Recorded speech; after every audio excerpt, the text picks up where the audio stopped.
Bonjour, bienvenue sur Eurobois, Eurobois 2022. Nous sommes à Lyon et avec mon invité Fabien Cambon, nous allons parler recyclage et d'autres choses encore. Donc Fabien Cambon, bonjour. Bonjour. Vous êtes le directeur technique innovation de Ecomobilier et je vais vous demander de nous présenter Ecomobilier. Alors Ecomobilier, c'est un petit peu un ovni dans le monde du bois et du déchet. Ecomobilier, c'est l'éco-organisme en charge de la maîtrise de la responsabilité élargie des producteurs des éléments d'ameublement. Vous savez que depuis 2013, en France, tout producteur, importateur, fabricant d'éléments d'ameublement doit pourvoir dès la mise en vente d'un élément d'ameublement au coût futur de ce produit quand il devient un déchet. Quand il est en fin de vie. Hein. Quand il arrive en fin de vie, oui. Et c'est ce petit montant que tout un chacun, nous consommateurs, acquittons quand nous achetons un élément d'ameublement, ce qui s'appelle l'éco-participation. Ecomobilier est né de la volonté de 12 fabricants d'ameublement, 12 distributeurs d'éléments d'ameublement, de faire en sorte que Ecomobilier puisse les représenter au regard de cette réglementation. Et donc Ecomobilier est un éco-organisme qui représente auprès de l'administration l'ensemble des obligations individuelles de ces metteurs au marché. Voilà.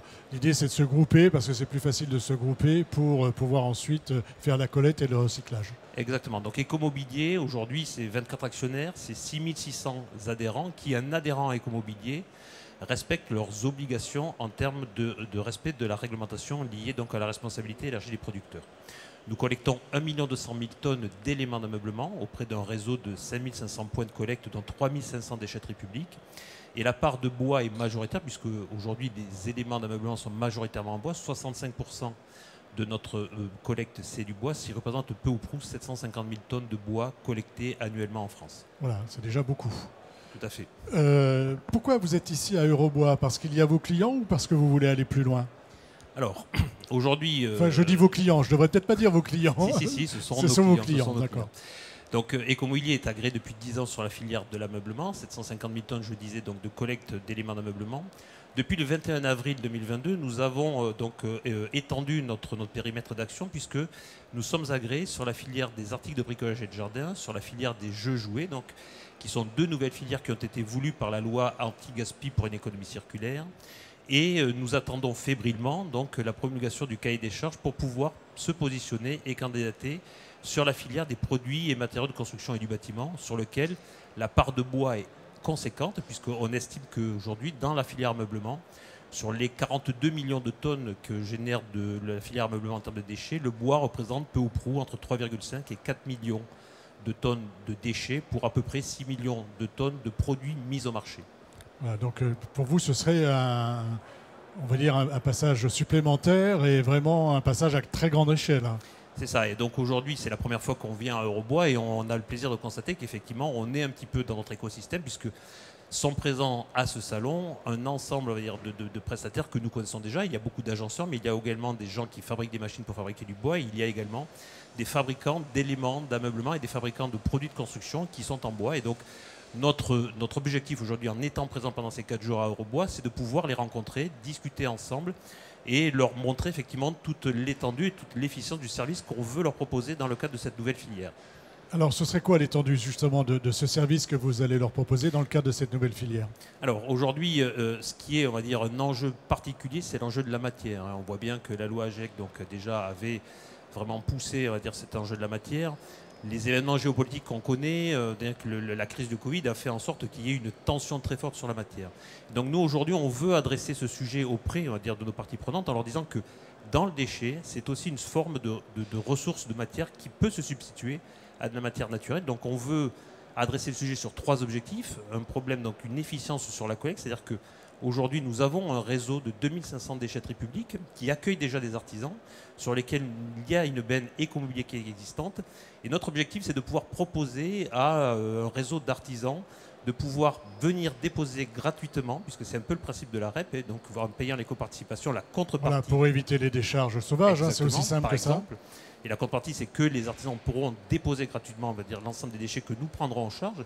Et donc, c'est de pouvoir proposer ce maillage à des artisans. Donc, la loi nous impose, on va dire, d'avoir un maillage qui permette à n'importe quel artisan d'avoir un point de collecte gratuit dans un rayon compris entre 10 et 20 km. Donc, ça, c'est le premier objectif. Le deuxième objectif, c'est aussi de pouvoir leur adresser une offre efficiente en termes de recyclage et de valorisation des déchets, faire, on va dire, de ce déchet de nouvelles ressources dans le cas, on va dire, d'une économie circulaire. Et le troisième objectif, c'est également de pouvoir faire la promotion et augmenter le recyclage, le réemploi et la réutilisation des produits du bois de manière à éviter qu'ils deviennent un déchet, puisque le meilleur déchet, c'est celui qu'on ne produit pas, c'est celui qu'on réemploie ou qu'on réutilise. Voilà, c'est ça, c'est l'idée, c'est de limiter les déchets, de réemployer et de réutiliser au maximum. La différence entre réemployer et réutiliser, pour ceux qui ne sauraient pas, ce n'est pas une question piège. Non, j'avais un collègue qui avait cette image que je trouve très très bonne. Le réemploi, c'est la réincarnation. La réutilisation, c'est la réutilisation. Donc c'est-à-dire qu'aujourd'hui, dans le réemploi, on ne passe pas par le statut de déchet. C'est-à-dire que le produit qu'on déconstruit reste ce qu'il est. Il est ce qu'il est et on peut le réutiliser de la même manière pour le même objectif. La réutilisation, c'est de prendre un produit qui devient un déchet et qui, par un traitement spécifique, peut être réutilisé pour un emploi identique ou un autre emploi alternatif. Écoutez, je pense qu'on a fait un bon tour d'horizon. Est-ce que vous voyez quelque chose d'autre à ajouter sur Écomobilier et puis sur vos objectifs futurs? Alors, comme je disais, donc, pour conclure, effectivement, le vrai enjeu qu'on veut mettre en avant, c'est un enjeu de la matière. Ce qu'on veut pouvoir proposer à l'ensemble de nos parties prenantes, c'est d'avoir un coût de gestion du bois qui soit le plus bas possible. Et c'est ça qui est un petit peu l'objectif qu'on va pousser dans notre dossier d'agrément. Donc, c'est-à-dire que si on a un coût de gestion du bois le plus bas possible, c'est-à-dire qu'on aura un coût du barème qui sera appliqué à chaque élément neuf qui sera le plus bas possible. Ça, c'est le premier enjeu. Et le deuxième enjeu, c'est que la loi AGEC a augmenté fortement les obligations en matière de prescription environnementale.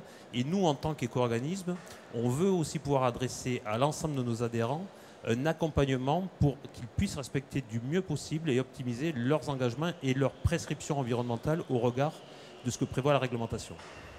Écoutez, merci. Merci d'être venu sur le plateau de Bâti Journal TV nous expliquer ce que vous faites avec Éco-Immobilier et puis vos ambitions, vos objectifs. C'est un petit temps à retrouver sur notre site Bâti Journal TV, comme toutes les émissions que nous allons tourner ici, et bien sûr sur les différents sites de nos partenaires. Merci à vous. Merci beaucoup. Au revoir.